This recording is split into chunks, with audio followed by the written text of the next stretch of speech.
aspectos intelectuais que está por trás da reforma protestante, o que de fato originou a reforma. Então nós vamos começar a ver alguns eventos na história que culminaram lá no século XVI, com o movimento de Lutero, de Zwinglio, de Calvino, um pouco mais no final lá do século XVI, tá bom?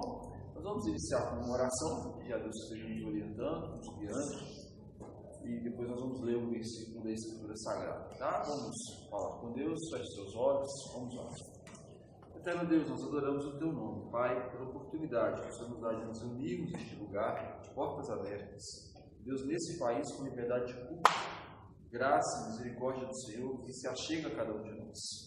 Lembra aqui, Pai, de irmãos nossos espalhados pelo mundo, que não usufruem, ó Deus, do mesmo privilégio que nós. Que o Senhor nos proteja, que o Senhor nos guarde, que a obra missionária, Deus, que eles empreendem, possa, Pai, colher frutos para o Teu reino, em nome de Jesus.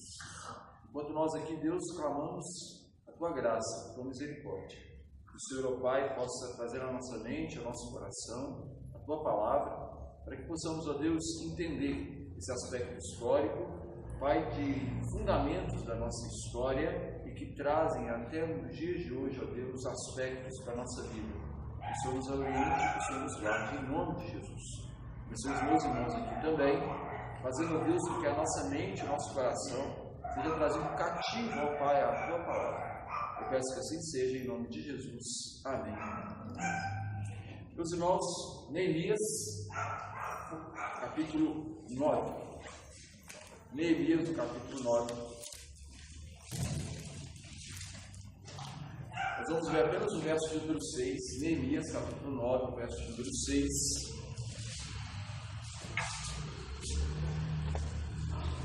Neemias 9, verso 6. Diz que a palavra do Senhor, Neemias 9, verso 6. Só Tu és Senhor, que fizeste o céu, os céus dos céus e todo o seu exército, a terra e tudo quanto nela há, os mares e tudo quanto há neles, e Tu os preservas a todos com vida, e o exército dos céus te adora. Só Tu és Senhor, que fizeste o céu, os céus dos céus e todo o seu exército, a terra e tudo quanto nela há, os mares e tudo quanto há neles, e Tu os preservas a todos com vida, e o exército dos céus te adora. Esse texto nos fala da providência de Deus, desse Deus que criou todas as coisas, desse Deus que sustenta todas as coisas, de acordo com a sua vontade, de acordo com o seu querer, de tal forma que Deus dirige toda a história para uma finalidade. Ele dirige toda a história para um ponto determinado por Ele mesmo. A reforma deve e precisa ser vista assim. Não é simplesmente um dia Lutero acordou lá e falou assim: eu vou fazer uma revolução na igreja. Não. Existem aspectos que foram se desenvolvendo a partir do século XII até chegar no século XVI, aonde os reformadores, com toda uma ambiência, puderam então propor o que eles propuseram. A gente vai tentar caminhar por isso, por alguns aspectos históricos, até chegarmos lá no século XVI, para falarmos como que a reforma de fato aconteceu. Tá? A primeira coisa que a gente precisa ter em mente é que quando a gente fala de reforma, nós não estamos falando de uma reforma apenas.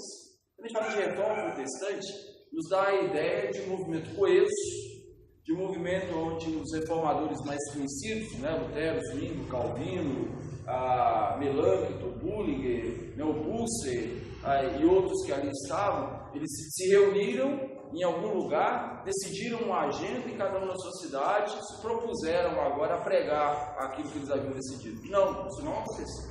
Isso não aconteceu. A reforma, ela se deu em locais diferentes, em cidades diferentes, com personagens diferentes, que não tinham acesso um ao outro. Óbvio que em algum momento eles se encontraram, em algum momento eles discutiram, em algum momento eles dialogaram, razão pela qual também se dividiram. Perceba que até quando os reformadores eles se reúnem, a gente tem registros de encontro de Lutero com Zwinglio, nós vamos perceber que eles não se entenderam, sobretudo naquilo que de fato os separava, que era a questão da ceia do Senhor. Né? Mas, perceba, nós temos um movimento com cabeças diferentes, pessoas diferentes, em locais diferentes, e que convergem a partir de uma estrutura básica, a Escritura como sendo a palavra autoritativa de Deus que conduzirá a igreja. Isso se dá com Lutero, isso se dá com Zwingli, isso vai se dar com Calvino. Quando a gente fala de reforma, então, nós não estamos falando de um movimento coeso, nós não estamos falando de um movimento unitário, pelo contrário, é um movimento maior com diversas facetas dele. Tá? É errado falar reforma protestante. O termo protestantes, ele surge apenas em 1529, em uma reunião que existiu na Alemanha, chamada Dieta de Spira, onde um tratado de tolerância estava sendo julgado, estava sendo proposto, e cidades presas ao catolicismo se colocaram contra as cidades que defendiam a fé até então chamada de evangélica. E ali, os católicos, vencendo a discussão, os evangélicos, eles protestaram. Por isso, passaram a ser chamados de protestantes. Deu para entender? Então, 1529, você tem, então, dentro da Alemanha, uma discussão sobre tolerância. Você tem ali cidades que são católicas, você tem cidades que defendem a fé chamada evangélica até então, e a fé católica venceu naquela região. Então, os evangélicos, eles protestaram, razão pela qual passaram a ser chamados de protestantes. A partir de então, tornou-se esse cunho chamado Reforma Protestante. Mas é errado falar de Reforma Protestante ligado ao ato de Lutero em 31 de outubro de 1517. Lá, nós não temos uma Reforma Protestante. Tá bom? Não era a intenção de Lutero fazer uma reforma. Não era a intenção de Lutero criar uma facção dentro da igreja, criar um movimento que saísse da igreja. Pelo contrário, Lutero queria chamar a igreja para discussão. Ele queria chamar a igreja para se reunirem no concílio, para que pudessem, então, debater algumas coisas que estavam acontecendo lá. E vamos tentar entender quais são essas coisas e por que eles estavam querendo ou estavam tentando debater esses assuntos. Tudo bem? A gente vai caminhar por aí. Qualquer dúvida, os irmãos, por favor, podem levantar a mão, perguntar. Se a gente não souber, a gente pergunta os universitários aqui nos livros, que a gente vai caminhando com eles. Sem maiores problemas, no final, vou fazer uma indicação de literatura básica para a gente conseguirmos nos introduzir aí nesse assunto, tá bom? Então vamos primeiro pensar em alguns aspectos. O primeiro aspecto é o aspecto econômico da Europa, tá bom? Quando a gente chega no século XIV, 1380, 1390, tá? Finalzinho do século XIV, algo vai acontecer na Europa que vai mudar aquele continente por inteiro economicamente. A peste. A peste. A peste, ela era transmitida pela pulga, ficava ratos. Ratos negros vindos da África. E aí não tem nada a ver com a maldição sobre a África que o pastor lá tinha falado, não tem nada a ver isso. Em um momento onde existia uma expansão dos islâmicos, havia uma guerra, e essa guerra foi vencida, né, pela Espanha, abrindo novamente agora a passagem em Gibraltar, fazendo então a possibilidade de haver uma rota entre o sul da Europa, Portugal e Espanha, sobretudo ali, e Marrocos, no norte da África. Só que agora, com esse comércio, com essa rota que existiam, ratos negros, ou ratos negros mesmo, eles começaram a passar da África para a Europa. As pulgas picavam os ratos por algumas pessoas. Obviamente passavam a doença. Doença essa que dizimou praticamente 2/3 da Europa. 2/3 da Europa. Nós estamos aqui no final do século XIV. E isso teve impactos fulminantes na economia europeia. Porque a expectativa de vida baixou radicalmente. Radicalmente. A expectativa de vida era de 50 anos, quando muito. Quando muito. Curioso que nesse período também existiu um antissemitismo muito grande. Porque por alguma razão a peste não atingiu tanto quanto os outros moradores da Europa em relação aos judeus. Poucos judeus morreram em comparação com os europeus atacados pela peste. O que causou então uma revolta da Europa contra os judeus. Eles começaram também a perseguir judeus já lá no finalzinho do século XIV. Mas olha que curioso, sabe por que houve esse avanço tão grande assim da peste? Como eu disse, causada pelo rato, não é? Ou pela pulga que picava o rato e picava os seres humanos. Nós estamos aqui no período da Inquisição também. E a Inquisição é famosa por matar quem? Bruxas. Aliás, tem um filme do Nicolas Cage que demonstra muito bem esse período, não é? No período da peste, se tiverem a curiosidade de ver o filme, vão perceber isso lá. E existem pessoas matando mulheres, acusadas de bruxaria. Só que eles não matavam apenas as mulheres, tá? Quem que é o predador natural do rato? Gato. Pega gato, coloca gato. Só que os gatos eram associados a quê também? A bruxaria. Então eles matavam as mulheres e matavam os gatos. Com a baixa população de gatos, o que vai agora abundar nas cidades? Ratos. E na expectativa de acabar com a peste, na ideia de que era obra maligna por meio das bruxas, matavam as bruxas e matavam os gatos, e os ratos só aumentavam, e com isso a peste simplesmente se alastrava por toda a Europa. Ela, por vezes, ela parava um pouco, depois ela voltava, parava mais um pouco, depois voltava. De fato, isso acabou com toda a economia da Europa. Mas criou também um sistema curioso, que até então, no finalzinho do século XIII, existia já, mas não era tão forte: as peregrinações. Porque se você vive num período onde você não pode confiar na medicina para acabar com determinada epidemia, você busca auxílio no quê? Na fé. E naquele momento as pessoas começaram a buscar, de fato, na fé, a saída para isso. Então eles começaram grandes peregrinações para três locais em especial. Primeiro, a Terra Dita Santa. Os cruzados já estavam lá, dominando aquela região, então existiam rotas até aquele local. A Santiago de Compostela, na Espanha, dizem, que Tiago tinha ido para lá, e Roma, conhecida como a capital onde o Papa estava. Então as peregrinações elas começaram nesse período, mas não apenas isso. Começou também um culto a relíquias sagradas, qualquer coisa que pudesse livrar a população da peste, qualquer coisa que poderia dar a eles alguma esperança, algum norte. Por isso, no finalzinho do século XIV, inicia-se o culto, então, a esses amuletos, que vai ser tão falado no período da Reforma Protestante. Vocês, irmãos, já viram o filme Lutero? Um filme muito interessante, porque ele foi feito, de fato, pela Igreja Luterana, né? E existe ali um ressaltar muito grande exatamente nesses amuletos. O filme mostra, de fato, uma veneração às relíquias sagradas, a esse tipo de manifestação lá. Então nós temos aqui um cenário econômico caótico, uma população doente, procurando saída na religião. Deveria se esperar, então, uma liderança religiosa forte que pudesse guiar aquele povo, que é o que não acontece. Como que está a igreja nesse momento?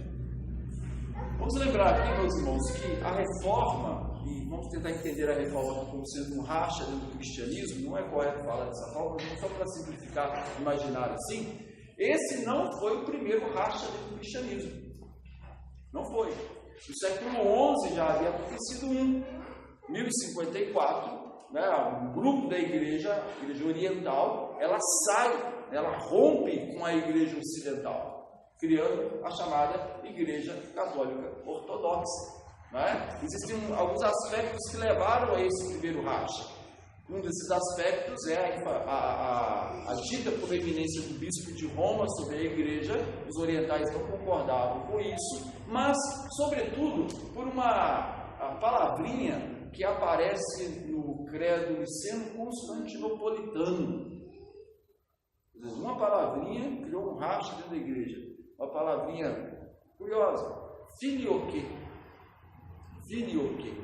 Quando o credo, Niceno Constantinopolitano, ele vai falar do Espírito Santo, ele fala que o Pai, obviamente, é eterno, que o Filho é eternamente gerado, e que o Espírito Santo, ele é enviado pelo Pai e pelo Filho. Esse enviado pelo Pai e pelo Filho é a expressão filioque, é a palavra filioque, que os orientais não concordavam com ela, e não concordam até hoje.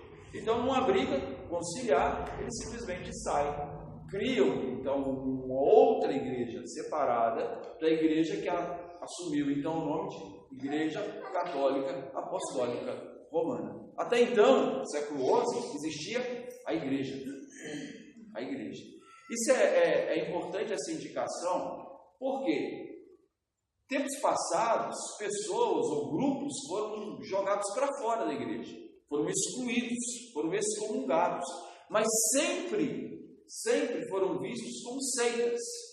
Sempre. Então você tem personagens, né, já no terceiro século, quarto século, quinto século, grupos inteiros que, por defenderem doutrinas que iam contrariamente ao ensino apostólico, eles foram simplesmente jogados para fora, eles simplesmente foram excluídos. Não é? Marcião, já no finalzinho do segundo, início do terceiro século. Nós vamos encontrar já no período do sexto século os nestorianos, Ário defendendo a não divindade de Cristo, né? Cristo é simplesmente uma criatura, sendo ali simplesmente declarado que ele não é um cristão ortodoxo. Essas pessoas foram excluídas, mas a igreja como um todo, ela permanece. Essas pessoas, elas foram deixadas, elas foram excluídas, elas foram colocadas à parte, mas nunca foram consideradas igreja. No século XI, com a igreja oriental saindo, o que nós temos, de fato, agora é uma percepção de duas igrejas. Uma igreja ocidental e uma igreja oriental. A igreja ocidental não considerando a igreja oriental e a igreja oriental não considerando a igreja ocidental. Mas são dois grupos muito grandes, muito grandes. Nós encontramos, então, a partir desse primeiro racha, alguns problemas com a igreja do Ocidente. A igreja do Ocidente tendo como bispo principal, o bispo de Roma, o chamado Papa. O problema é que o Papa ele se tornou um líder político. Ele se tornou um líder que estava mais preocupado com o seu reino do que necessariamente com a igreja. Então o Papa tinha exército. O Papa cobrava tributos. Os reis, eles tinham que pagar ao Vaticano. Perceba que num cenário de pobreza, de situação econômica, isso vai criar dificuldades lá na frente. Pessoas morrendo de fome, não existe mais colheitas, uma situação complicada, e ainda assim a igreja que deveria acolher, ela não acolhe, pelo contrário, ela se coloca como mais um dos agentes que explora as outras pessoas. Mas não é apenas a questão do Papa, fosse ele qual fosse nesse período, ocupar uma coroa e ser ele um líder político e um líder militar. Não! A igreja nesse período, ela perde a sua autoridade espiritual. Como assim? Como assim? Existe uma instabilidade política muito grande nesse período também. A chamada Guerra dos 100 Anos. Estou aqui ressaltando tudo entre o período finalzinho do século XIII, início do século XVI, a gente está colocando aqui 300, 400 anos tudo junto. Todos esses aspectos estão acontecendo dentro desse parênteses histórico aqui. A Guerra dos 100 Anos entre a Inglaterra e entre a França, por causa do trono inglês, vai criar uma rixa muito grande na Europa. Percebam, uma sociedade já com problemas por causa da peste, problemas econômicos surgindo, guerras, e o Papa agora simplesmente se colocando como uma autoridade também, procurando territórios e cobrando impostos. O grande problema é que a igreja, olha o que vai acontecer com ela.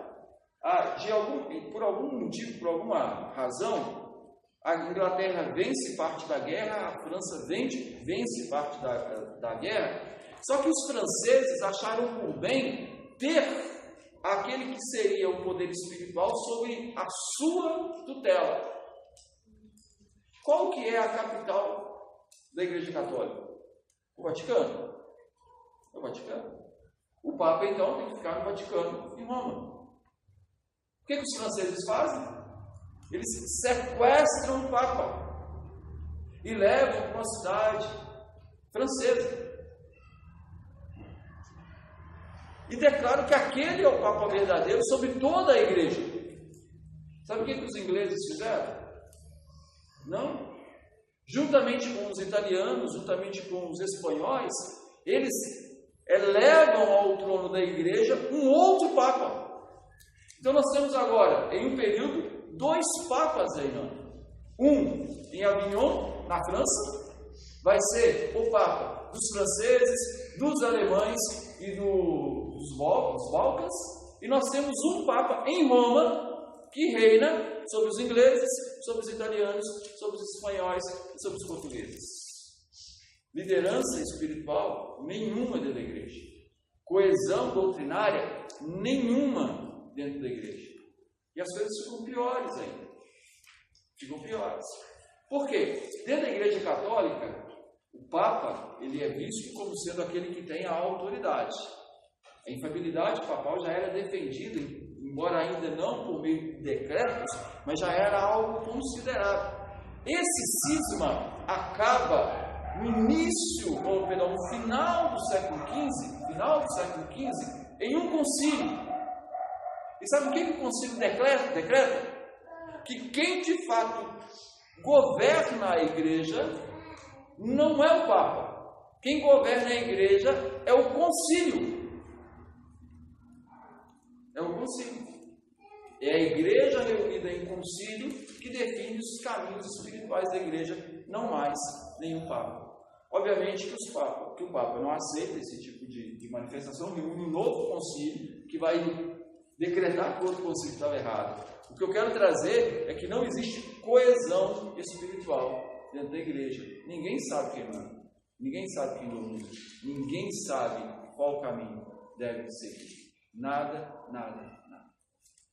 Nós temos nesse período também uma revolução científica, podemos dizer assim.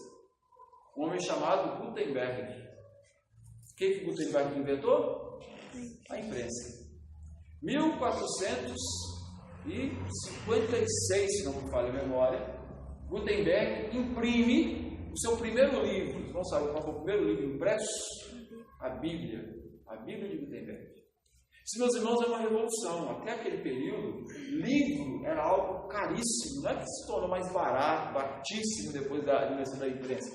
Mas ficou muito mais fácil de ser fabricado. Até então, os livros eles eram escritos em papiros, eles eram escritos em pergaminhos. Quem cuidava desse tipo de material eram os monges, lá nos monastérios. Quem tinha biblioteca em casa era uma pessoa muito rica. Só que com a invenção da imprensa, a literatura ela começa a se difundir. E esse vai ser um dos mecanismos que Lutero vai utilizar, aliás, os seguidores de Lutero utilizarão para espalhar por toda a Europa as teses e os escritos de Lutero. A imprensa. Perceba, nós começamos com Neemias 9:6. O Deus que governa, o Deus que rege, o Deus que dirige toda a história. Eu descrevi um cenário de calamidade, a peste, uma situação econômica conturbada, guerra no continente europeu, a igreja sem liderança, sem saber para onde ir, a invenção de algo que vai possibilitar a informação. Aliás, a informação, quem tem informação tem tudo. E as mídias sociais estão por aí, que não deixam mentir, as coisas como elas são propagadas de forma muito rápida. Só que existe um outro problema. Perceba que a gente só está aqui elencando problemas, né? O clero. Porque se a igreja ela é governada por um cabeça, e os católicos entendem, naquela época eles já também entendiam que era o Papa, essa igreja ela se estrutura de cidade em cidade pelos seus sacerdotes. Só que o clero começou a enfrentar terríveis problemas. Quais? Pela situação financeira caótica, era de se esperar que todos ajudassem, que todos trabalhassem. Os sacerdotes não faziam isso. Pelo contrário, eles eram sustentados pelas próprias cidades. Então o cidadão, ele pagava os impostos, que não eram baixos, já naquele tempo, já não eram baixos, e parte desses impostos iam para o sacerdote. E esse sacerdote mesmo, ele próprio não pagava imposto. Ele não pagava. Havia naquele período sacerdotes e mais sacerdotes que eram analfabetos. Analfabetos. E eles tinham que prestar todo o seu serviço, todo o culto que eles realizavam, em uma língua que eles próprios não dominavam. Então nós encontramos uma igreja sem direção e uma igreja que não consegue nem minimamente orientar os seus fiéis. Nada, absolutamente nada. Só que naquela época já era algo muito vantajoso pertencer ao clero. Por quê? Quem nascia em família pobre e queria ter algum tipo de ganho, para onde que ele ia? Para a igreja. Ele se ligava à igreja, ele estudava de graça. Fora esses sacerdotes que ficavam nas aldeias, nós estamos entrando aqui num período chamado período do escolasticismo, onde várias universidades serão criadas e pessoas vão ser agora enviadas para essas cidades para estudar. Os clérigos, baixa educação, ficam nas cidades, cuidando das suas paróquias. Um grupo de elite vai agora para essas universidades, para que eles possam estudar e para que eles possam se aprofundar. E aí percebemos mais um mover de Deus na história. Os primeiros pensamentos reformistas surgem dentro destas universidades, a partir de discussões de sala de aula. Porque o que se lia nesse período? Nós estamos aqui no final do século XIII, XIV, entrando no século XV, nós já estamos discutindo pessoas como Tomás de Aquino, Duns Scotus, Agostinho, está sendo revivido, está sendo lido. É uma sociedade cristã. É uma sociedade cristã. Então, nós vamos encontrar a igreja, uma elite intelectual que estuda e que se aprofunda e que começa a propor determinadas mudanças dentro da igreja e no desenvolvimento da igreja. Só que isso fica restrito dentro dessas universidades. O problema todo vai se desenvolver agora no finalzinho do século XV e início do século XVI, quando a igreja ela perde completamente o seu norte. Não existe mais pregação do evangelho, em parte alguma. A igreja ela proíbe qualquer tipo de manifestação que vá fazer traduções da Escritura, traduções da Bíblia. O Wycliffe já tinha tentado fazer isso na Inglaterra, tinha sido proibido. Rose já tinha sido morto na Boêmia. Savonarola já tinha perdido praticamente a cabeça na Itália. As pessoas que se desenvolveram em algum momento tentando trazer a igreja, mas a igreja simplesmente ela vai se distanciando do povo e se distanciando também de Deus. Chegamos então em um momento em que um Papa ascende o poder, um homem chamado Leão X. E Leão X quer colocar em prática um sonho, construir a Basílica de São Pedro. Aliás, que é a igreja principal do catolicismo hoje. O Papa mora na Basílica de São Pedro, em Roma. Quando você vê o Papa falando lá na Praça do Vaticano, aquela multidão, e o Papa está naquela janelinha, ali é a Basílica de São Pedro. Ele está naquela Basílica. E ele quer construir aquela Basílica. Só que a igreja não tem dinheiro, ela não tem recursos para isso. O que a igreja vai fazer? Ela vai pegar um empréstimo. Ela vai pegar um empréstimo com o Império Germânico. Só que o imperador quer garantias de que a igreja vai pagar a dívida. O que ele faz então? O que o Papa faz? Autoriza ao Império Germânico a cobrança de indulgências. É da onde surge o pagamento das indulgências para cobrir aquilo que a igreja está querendo receber para construir a Basílica de São Pedro. John Tetzel, o mais famoso dos compradores ou dos vendedores de indulgência, não sendo ele mesmo o único. Existiam vários. Mas ele tem um detalhe curioso, meus irmãos. A gente sempre ouve falar que os vendedores de indulgências vendiam o perdão de Deus. Não é isso? Essa é a história que a gente aprende dele, vendia. Quando de fato isso não é verdade. Não é isso. Os vendedores de indulgência, eles levavam a pessoa a, entre aspas aqui, por gratidão, pagarem ou contribuírem, melhor dizendo, financeiramente, pelo perdão que eles haviam recebido. Concordo que no fim é a mesma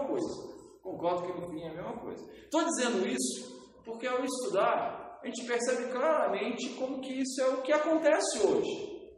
Você conversa com alguém, proponente da teologia da prosperidade, ele vai falar com você que ele não está vendendo um milagre.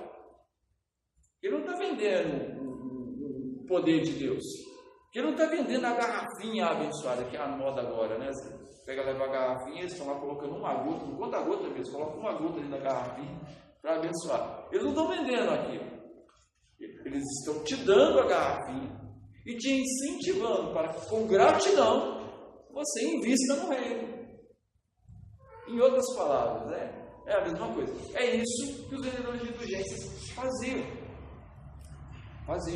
Eles incentivavam o povo a contribuir com as finanças para o perdão que eles haviam recebido.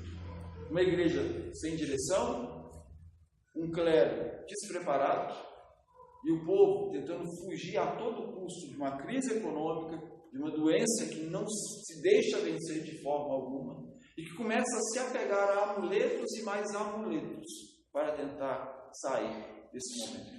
É nesse cenário caótico que os reformadores vão surgir. O primeiro deles, obviamente mais famoso, Martinho Lutero. Martinho Lutero, ele é um monge agostiniano. E ao contrário do que muita gente pensa, né, o povo da cidade não tinha acesso às escrituras, porque as missas eram celebradas em latim, com o sacerdote olhando para o altar, e o povo não tinha nenhum tipo de compreensão disso. Não tinha. No entanto, aonde os monges moravam, eles lidavam com o texto bíblico diariamente. Eles sabiam os salmos e mais salmos de cor. Isso se verifica de forma muito clara quando você vai ler os escritos de Lutero, a forma como ele lida com o texto bíblico. É impossível alguém em 2, 3 anos lidar com tanta familiaridade com os textos se ele não conhece isso há muito tempo. Ele conhece aquilo há muito tempo. Lutero tem uma dificuldade muito grande. Ele se acha um pecador, miserável pecador. E ele não vê nenhuma possibilidade de ele fugir do castigo de Deus. Não vê. E aliás, quando ele lida com a Escritura, uma palavrinha vai sempre chocá-lo. A justiça de Deus. A justiça de Deus. A justiça de Deus. Como então ser justo diante de Deus? Como ser justo diante de Deus? É por isso que o texto de Romanos, vai fazer tanto sentido para ele. Não me vergonho do Evangelho, que é o poder de Deus para a salvação de todo aquele que crê, primeiro do judeu e depois do grego. O justo viverá por fé. O justo viverá por fé. Em alguém que se sente tão culpado, encontrar na justiça de Deus, no Evangelho, paz, é o caminho natural que Lutero vai fazer. Então, a doutrina principal de Lutero, que ele vai defender, é a justificação pela fé. Quando ele encontra isso traz paz ao coração dele, ele começa a questionar a venda das indulgências. Então, o que ele vai fazer? Ele escreve suas 95 teses contra as indulgências e fixa essas 95 teses na porta da igreja de Wittenberg, porque era assim que os acadêmicos faziam. Perceba, Lutero não está indo para a cidade, Lutero não se reuniu em uma praça, Lutero não foi para a igreja. Eu disse que os primeiros movimentos reformistas eles começaram dentro das universidades, e Lutero era professor na Universidade de Wittenberg também, E o que ele está fazendo ele pega as 95 teses, fixa as 95 teses na porta da igreja, esperando que um acadêmico venha, pegue as 95 teses e o contraponha. Ele está chamando um acadêmico para o debate. Só que, como a imprensa tinha sido inventada há pouco tempo atrás, as 95 teses somem e começam agora a serem difundidas por toda a Europa. Por toda a Europa. E o movimento que Lutero nem imaginava explode. Mas no meio de todo um cenário já preparado para isso. Porque o que é revolucionário na mensagem de Lutero? Nós somos justificados pela fé. Não é pelas obras. Não é pela compra das indulgências. Não é pelo cabeça da igreja do Papa. Não é por nada que eu possa fazer. Mas olha que curioso.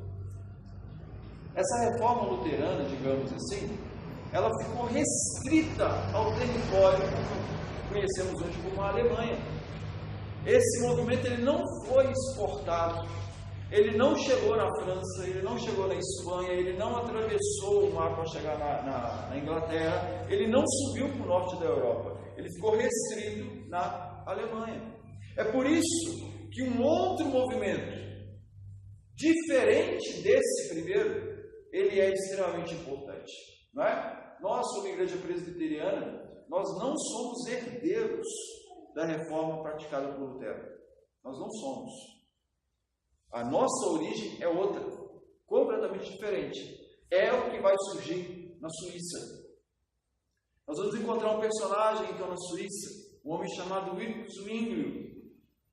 Ele é um capelão e ele está na cidade de Zurique. Curioso que ele é um exímio pianista.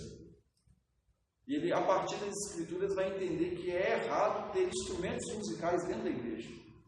Então, na capela que ele prega lá, ele corta qualquer tipo de instrumento musical, apesar dele próprio ser músico. Mas olha que curioso o movimento. Enquanto Lutero é um movimento acadêmico, que acaba explodindo pela população, porque existe também uma revolta popular que está ali. Um dos professores de Lutero acaba incentivando um tipo de rebelião social ali naquele local. Com Zwingli na Suíça se dá diferente. Diferente do nosso sistema hoje, né? A gente pensa em país e a gente pensa nos estados, todos eles sob a tutela de um governo central. Não é assim a Europa nesse período. Você tem cidades e essas cidades elas se governam. É quase que cada cidade é um estado. Cada cidade tem o seu próprio governo. E em Zurique nós temos o que é parecido com uma república. Então você tem um conselho da cidade, que é esse conselho que governa toda a cidade. E esse conselho determina que o culto que será prestado em Zurique não será mais em latim, será pelo contrário na língua do povo. E quem é que prega? Zwingli. E o que Zwingli faz? O conselho da igreja proíbe que seja lida as homilias que vinham de Roma. Zwingli se vê obrigado agora a ler o texto bíblico a partir de uma versão grega que havia sido feita por Erasmo, 1465, 66, me parece, está na memória que é isso mesmo. Então ele lia o texto e ele pregava expositivamente na igreja. Olha que diferença. E a partir disso, acontece a reforma na cidade de Zurique. Alguém com o texto bíblico aberto, pregando o Evangelho. E Deus se move no meio daquele povo a partir dali. O conselho da cidade se reúne e rompe com Roma, declara a cidade independente. A fé daquela cidade deixa de ser uma fé romana e passa a ser uma fé até então conhecida como evangélica. O movimento que está ali, ele vai se expandir e vai pegar outras cidades da Suíça: Berna, Genebra, E esse movimento ele se fortalece ali. Só que Zwinglio ele morre muito novo, extremamente novo. Ele é um capelão, e nós vivemos aqui um período conturbado na Europa de guerras entre cidades, e que começou a ter também guerras entre o movimento protestante, permito usar o termo, e o movimento católico também. Zwinglio, como capelão, ele vai para a guerra, porque ele vai ser um capelão no campo de batalha, e ele acaba morrendo lá.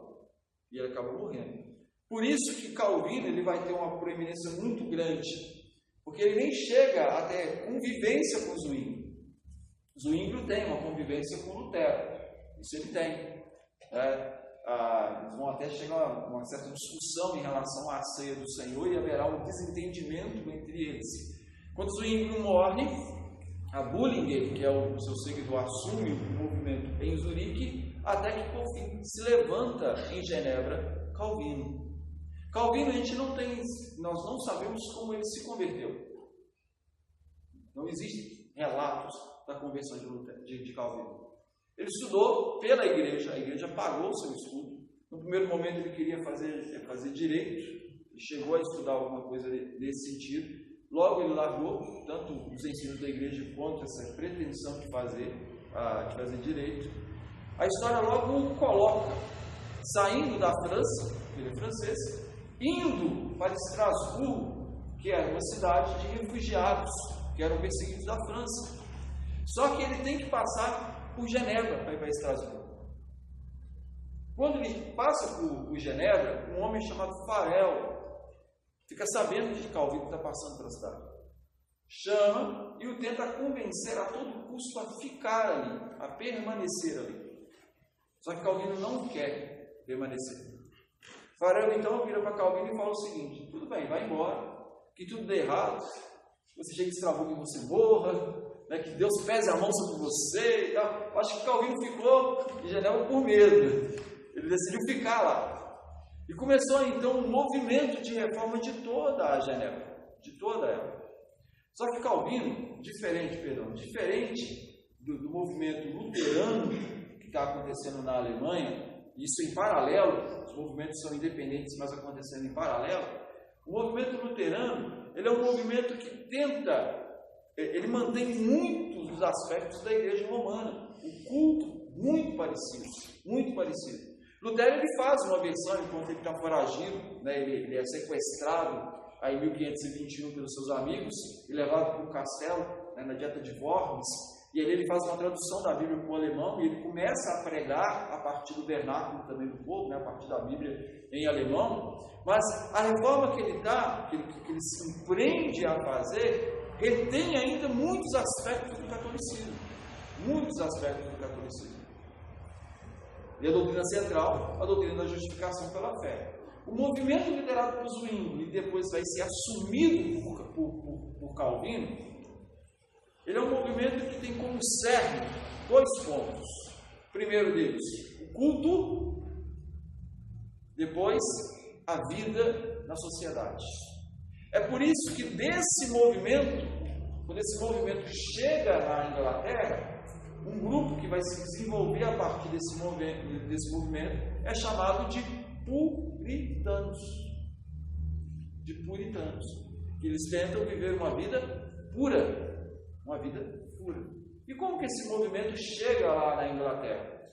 Calvino, ele desenvolve, ele simplesmente assume a regência da cidade. Essa cidade ela possui 2 conselhos, 2 câmaras, né? Uma menor e uma maior, que de fato é quem governa a cidade. Calvino funciona ali como se fosse um prefeito, digamos assim. É ele que prega na capela de São Pedro, é ele que anuncia todo o evangelho ali, naquela cidade, embora na cidade existam outras igrejas também. Vocês vão perceberem como é que não é Calvino que manda, porque muita gente acha que Calvino era o governador da cidade, ele falava e era lei. Não era. O conselho da cidade determina que a ceia do Senhor seja celebrada em Genebra apenas nos dias das festas santas. Na Páscoa, no Natal e mais em uma outra celebração que existia lá. Apenas 3 vezes durante o ano. Calvino burla a lei.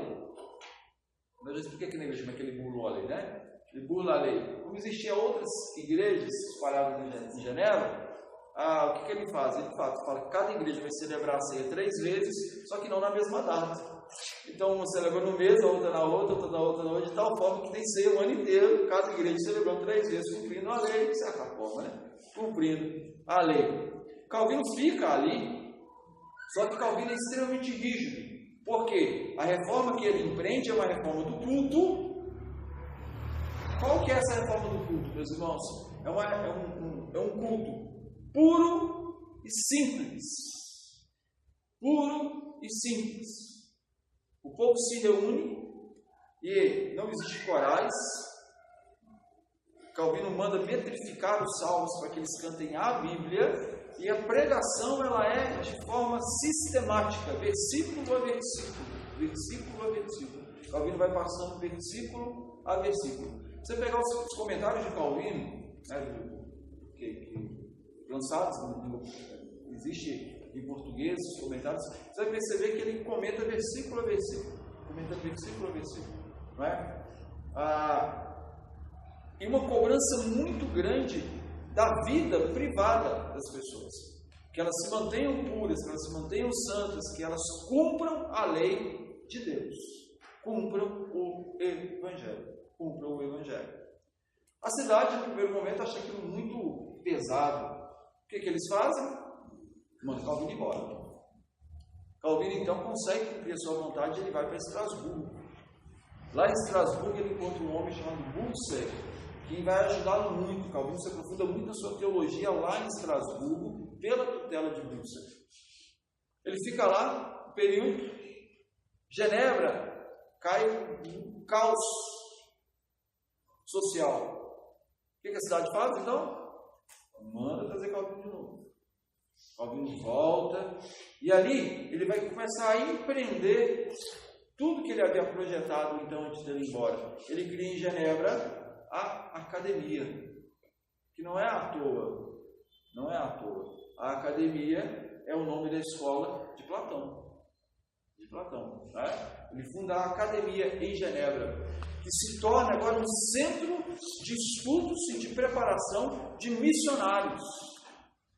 Lá em Genebra chegará um homem chamado John Knox, que quando foi libertado do período de escravidão que ele teve em um navio, acaba sendo escravizado, ele acaba fugindo de lá, ele vai para Genebra, ele estuda na academia, e ele volta para o seu país de origem, a Escócia, e ali ele se torna fundador do que é chamado Igreja Presbiteriana da Escócia, né, da qual nós somos oriundos. Perceba, todo esse movimento de Genebra. Aqui no Brasil, em 1553, quando os holandeses estavam aqui no Brasil, formando 2 presbitérios no Nordeste brasileiro, missionários enviados pelo próprio Calvino vieram para o Brasil.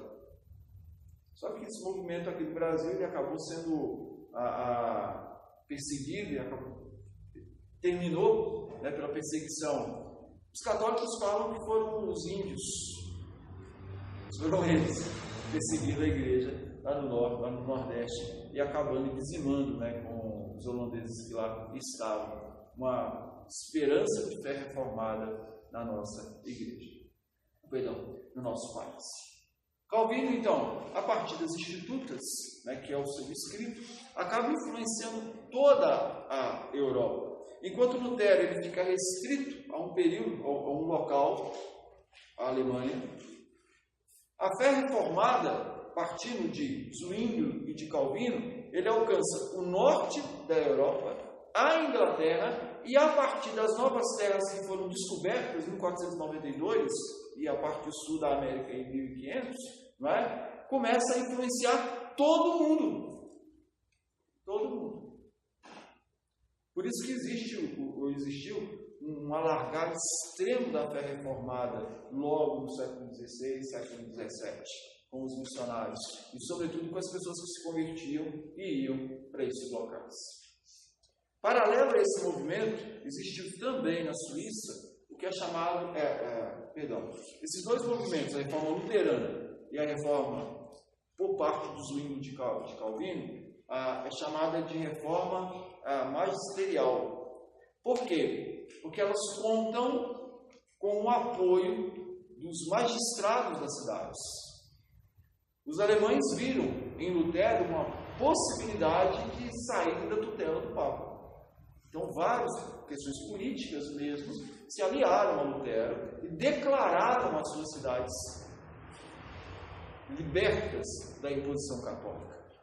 A mesma coisa se dá em algumas cidades da Suíça também. Eles contam com a autoridade da cidade, os magistrados da cidade, por isso que é conhecida como uma reforma magisterial. Você tem uma outra ala conhecida como reforma radical.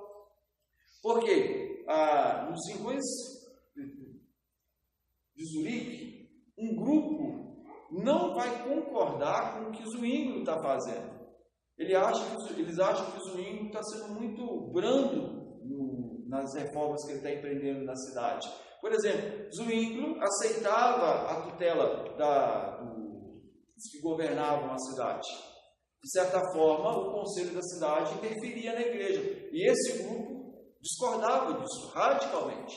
Zwinglio achava por certo Zurique pagar mercenários para protegê-la. Aliás, foi em guerra, no meio de mercenários, que Zwinglio foi para a guerra e morreu. Zwinglio defendia esse tipo de coisa. E esse grupo achava aquilo extremamente errado. Então, eles simplesmente se retiram. E para marcar, de fato, a diferença deles em relação ao movimento de Zwinglio, eles começam a fazer o que até então ninguém fazia. Eles começam a batizar católicos que haviam se convertido. Por isso o nome deles, anabatistas, ou os que rebatizam.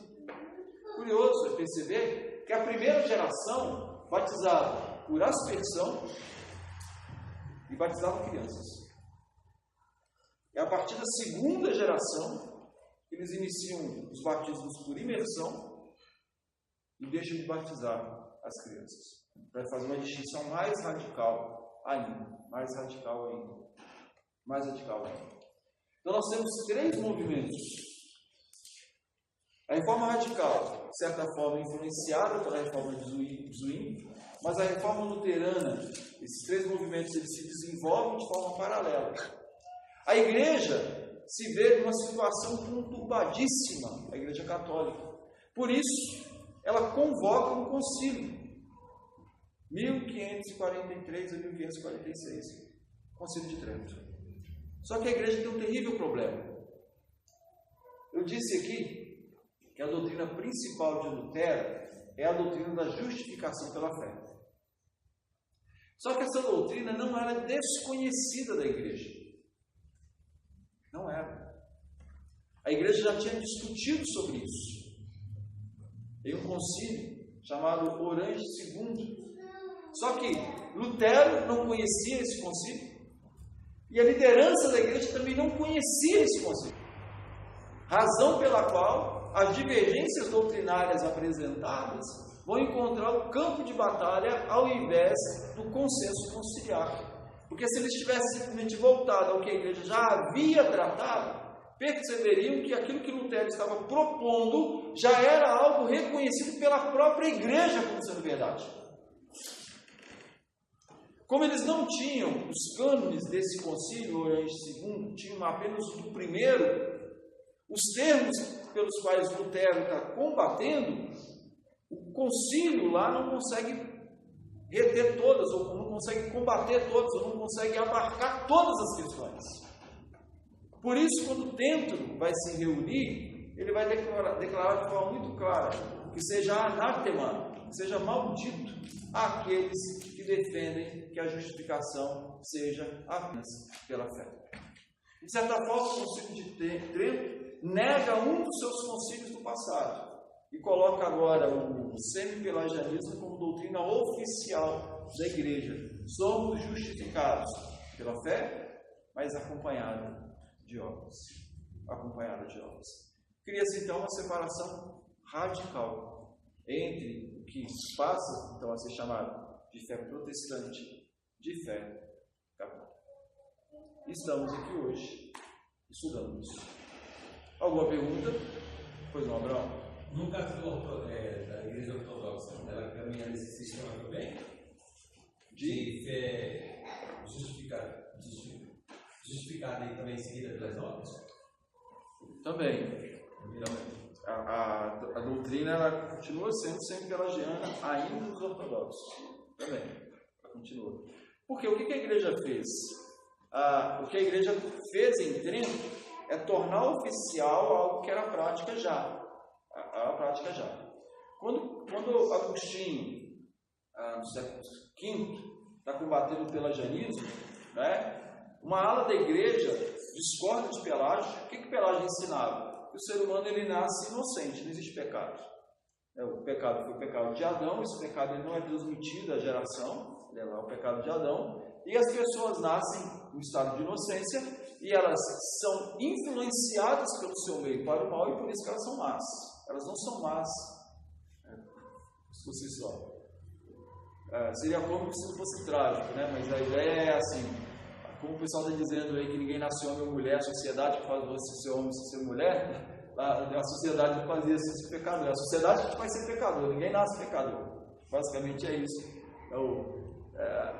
Tem muita coisa de pelagianismo que está sendo, obviamente, com uma outra roupagem, mas é o que a gente está percebendo aqui hoje, no nosso período. Agostinho se levanta e fala, não, somos completamente pecadores. Aliás, Pelágio ele se levanta especificamente contra uma frase de Agostinho, né? Uma oração. Agostinho registra essa oração, ele fala assim, Senhor, dá-me o que me pedes e pede-me o que quiseres. A frase é profundíssima. Senhor, dá-me o que me pede e pede-me o que quiseres. Aí o Pelágio falou, não, como assim? Tem que esperar Deus me dar para eu conseguir fazer. Eu consigo fazer por mim mesmo. Não preciso de Deus. Eu mesmo. Então a igreja, ela condena o pelagianismo, só que ela também acha Agostinho muito radical. Porque Agostinho fala assim, nós nascemos em pecados, nós somos completamente depravados, estamos mortos em delitos e pecados. Se não é a graça de Deus, não existe a menor possibilidade de salvação do ser humano. Nós estamos sem Deus no mundo. Aí a igreja católica, a igreja da época, não existe igreja católica, a igreja da época, ela tenta fazer uma junção com os dois e cria o centro pelagianismo. Enquanto Agostinho declara o poder radical da queda, enquanto Pelágio nega qualquer tipo de influência da queda, a igreja ela cria um sistema que diz o seguinte, a queda ela não causou a morte, ela te deu uma gripe muito forte, mas você ainda consegue andar por suas próprias pernas. Você é meio debilitado, mas você ainda consegue andar. É o centro pelagianismo. Aliás, pensado pela igreja arminiana, com a outra roupagem, mas é o que é ensinado por elas. É com outro nome, mas é a mesma doutrina, sempre pelagiana, que é ensinada por elas. Minha ideia, meus irmãos, é amanhã falar como todo esse movimento influenciou o culto. A gente vai se aprofundar um pouquinho no culto reformado, a gente vai deixar o culto luterano um pouco de lado, vamos aprofundar no culto reformado. O que é um culto reformado? Tentamos explicar a diferença entre adorar a tradição e sermos guiados pela Escritura. Tem muita gente que adora a tradição, diz que isso é reformado. Tem gente que é assim, por exemplo, só para vocês terem uma percepção disso. Qual que é a marca da Igreja Presbiteriana do Brasil? Já ouvi isso. São as sociedades internas. Se a igreja tem o CP, UPA, o MP, SAF e o PH, é uma igreja. Tem nada disso no lugar nenhum, né? Tem igreja que acha que é o coral. Tem gente que acha que a igreja é uma igreja, ela é reformada porque ela canta hino do inário. A igreja canta hino, ela é reformada, se ela canta cânticos congregacionais, ela não é reformada. Nós abandonamos a Escritura e passamos a adorar a tradição. E isso é errado. Amanhã nós vamos focar no culto. Na quarta-feira, falaremos mais rápido, porque o Cruzeiro vai ser campeão da Copa do Brasil, né? Então a gente não pode ficar aqui até altas horas. Nós vamos falar sobre... Oi? Vamos muitas perguntas, né? Espero. Não vai tirar o fato de sermos campeões, mas a gente fica respondendo. Falaremos sobre lei e graça. O Perceba que eu toquei rapidamente aqui. Existe uma diferença como os luteranos enxergam o papel da lei em contraste com o que nós vemos na lei. Não é a mesma coisa. Uma das razões da desavença entre Lutero e Zwinglio é o papel da lei na vida do cristão. Falaremos disso na quarta-feira, né, sobre esse tópico. Na quinta-feira falaremos como que esse movimento da reforma influenciou as ciências. Nós vamos falar de Copérnico, nós vamos falar de Newton, nós vamos falar sobre como que a reforma influenciou as artes, o desenvolvimento das ciências naquele período. E por fim, na sexta-feira, eu falarei do perigo muito presente na nossa época.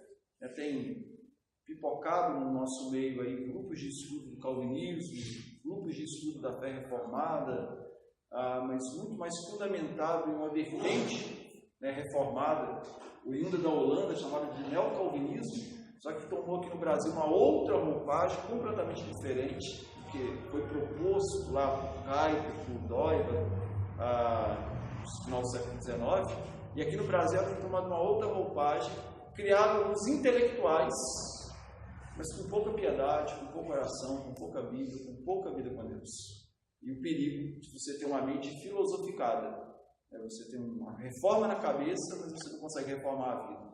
E se não consegue reformar a vida, o inferno está cheio de calvinistas também. Só Cristo pode nos salvar. Então a gente vai tentar tratar a respeito disso. Mais alguma pergunta? Pois não, Yolanda. Quando você citou a questão da igreja, da localização onde ela estava, e que houve não interfere em relação à cultura, por exemplo, aquilo ali veio, aquela suposta evolução veio da cultura que já existia naquele país. Reformula a pergunta, Yolanda, para você entender. Você citou a questão das igrejas ocidental e oriental. Isso, século XI.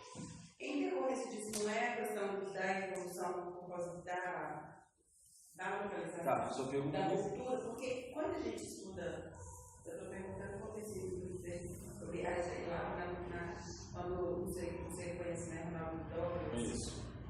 Quando eles falam sobre a questão da antropologia, né, os que eles nos ensinam ali, a importância, né, da gente estar estudando missões ali, sobre essa importância, isso não é decorrência dessa cultura? Tá.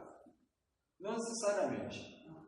Quando Cristo envia os 12, pregando o Evangelho por toda, os 12 se espalham, Paulo chega na Europa, pregando o Evangelho ele sai transformando vidas. E uma das transformações que o Evangelho traz é a transformação da própria cultura. O Evangelho ele é revolucionário. Ele muda não apenas a vida, ele muda a própria cultura. Por quê? O que é cultura? Tem essa ideia. A cultura vem de fato de cultivar, né? Então, uma determinada forma que alguém faz alguma coisa em uma determinada região. Mas de uma forma bem simples, cultura é o jeito que eles fazem isso lá. É um costume, que necessariamente não é certo. Estou dizendo que seja errado. Necessariamente não é certo. É um jeito que eles fazem uma determinada coisa, aí isso é cultural, mas não significa que seja certo.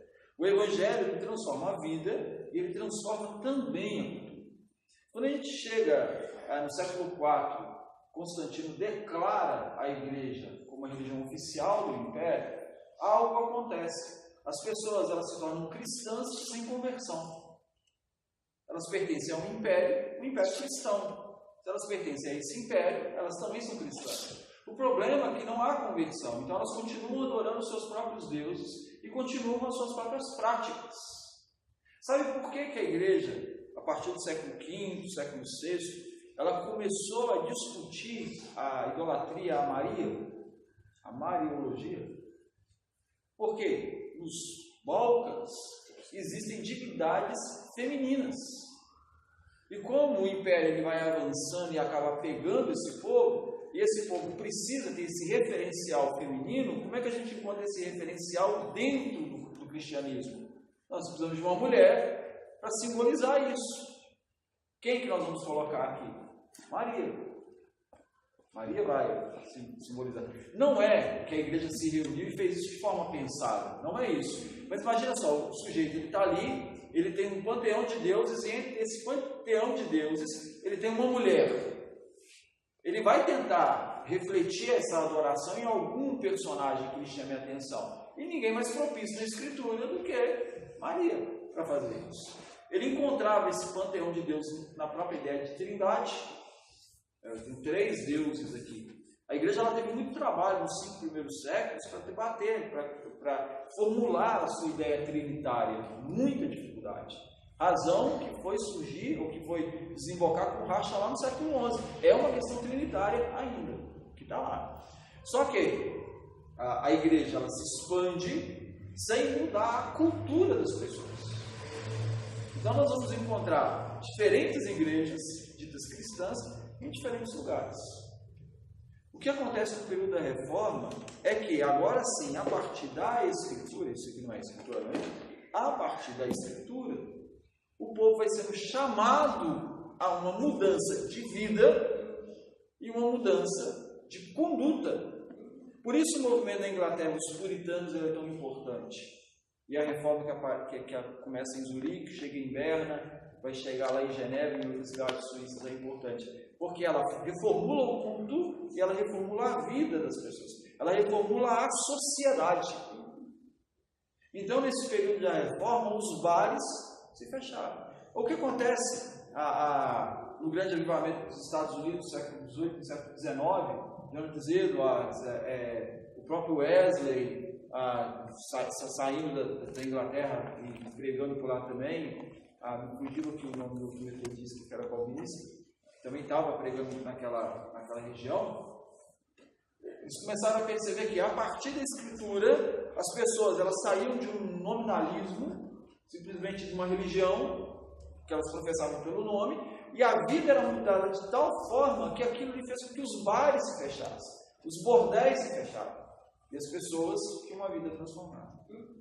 Entende? Então, não é simplesmente pela questão cultural. Eu, particularmente, eu não sou muito proponente dessa ideia de que a gente tem que respeitar a cultura do outro. A cultura é isso que está certo. Vou citar um exemplo bem simples para nós perceberem aqui. O pastor é xenófobo, né? Não é isso, não é isso. Mas imagina uma tribo africana que tenha como cultura a circuncisão feminina.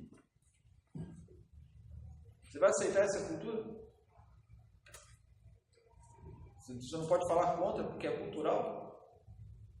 Não, mas a minha colocação assim, é distinta. Não, concordo. E costume. Concordo. Né, a minha resposta é na ideia de que o Evangelho ele tem que vir mudando radicalmente a minha vida e a minha cultura naquilo que ele não se encontra. Não estou dizendo com isso que a gente tem que ter uma postura europeia também, de pegar de terno, de gravata e tudo, como se isso fosse padrão bíblico, porque não é. Isso é um padrão imposto também. Isso é um padrão imposto. Tem muita gente que acha que isso é bíblico também, que você só pode pegar desse jeito. Não é. Eu fui numa igreja que ele tinha uma regra muito curiosa, né? O pastor, a pessoa da liturgia tinha que estar com camisa social e o pastor tinha que pegar de gravata. Então, se fosse pregar e não tivesse gravata, você estava perdido, você não pregava. Não tinha gravata, né? Não tinha gravata. Mas isso é uma tradição e acaba sendo adorada como sendo algo quase que indicado. Tá? Entende? O Evangelho tem que sair nos mudando radicalmente nossa vida e a nossa cultura também. Tá? Um exemplo que eu dei aqui, da tribo africana, é óbvio que você vai pregar contra essa cultura, é óbvio que você vai falar contra ela, e é óbvio que você vai fazer com que esse tipo de situação mude. É claro, claro. Não pode aceitar um tipo de situação. Mas esse é um bom exemplo para a sala de aula, um professor lá que fica falando que você tem que defender a cultura, que você tem que aceitar qualquer tipo de cultura. Dá um exemplo desse para você ver o que ele vai fazer. No mínimo, para um pouquinho. Pois não, Bruno. Eu quis falar sobre mais confortável da situação cultural mesmo. A gente, às vezes, como cristão, né, e falando como missionário, assim que a gente podia ser, às vezes a gente entra dentro de um determinado tipo de cultura que são extremamente terríveis, como uma situação como essa. E a gente pensa que o Evangelho vai logo transformar essa situação nessa cultura. Não, a gente não vai transformar essa cultura nessa situação. O Evangelho não vai fazer isso. ele vai transformar a vida de um indivíduo, de cada um. Ele está inserido dentro daquela cultura. O Evangelho, uma vez que essa pessoa recebe o Evangelho, ela começa a receber todos os ensinamentos de Cristo, e uma vez que ele vai recebendo, ele vai mudar naturalmente. Com o tempo. Só que uma pessoa não é a cultura do povo. Aí o que, é que vai acontecer? Todos aqueles povos começam a entrar, 5, 7, 10, aí passa a ser uma geração, aquele ritual, aquele modo de se viver começa a se reproduzir dentro de uma sociedade, e aquilo que antes era cultural deixa de ser e passa a ser um novo estilo de vida, uma nova cultura. É isso que a gente às vezes está, às vezes as pessoas, vai mudar à medida do momento em que a gente quer mudar uma pessoa, quer alcançar uma pessoa. E aí a gente tem aqueles embates de muitos terrenos com algumas pessoas que não querem que mude a cultura. Mas, na verdade, a gente quer mudar desde uma pessoa, a gente quer salvar uma pessoa. Se vai mudar a cultura, isso é indiferente para a gente. Se for só uma pessoa de 1 milhão, é essa pessoa que a gente quer. Acabou. Se vai mudar a cultura, não importa, porque muitas vezes, como os judeus, eles brigaram muito com a igreja, mas depois que a igreja se tornou muito forte, não tinha mais como eles lutar. Então, eles tinham que aceitar. E é isso. Estão mudando o mundo, não é isso que diz, não.